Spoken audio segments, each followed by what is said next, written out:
लो जी अस्सलाम वालेकुम जी। असी लेंदे पंजाब सोने पंजाब जो सर की नाम पट्ठे अपने दा मदीना ब्रिक्स से किहड़े इलाके किहड़े पिंड जो सब 236 कजले 236 रेबे कजले चीमा साहब बैठे आ फुल भार दे नाल जी ते हारस गुज्जर गोरसी साहब फुल भार नाल बैठे जी ते सामने देखो जी पट्ठा खड़ा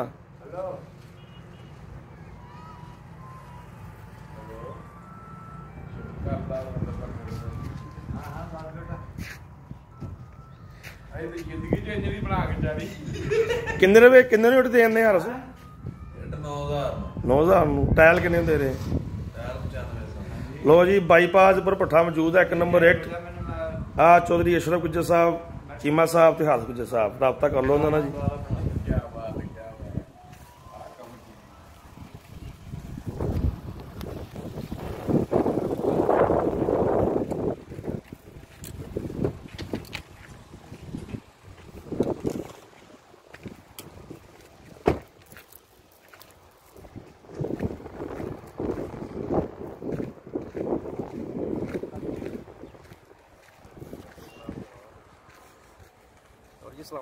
वालेकुम सलाम।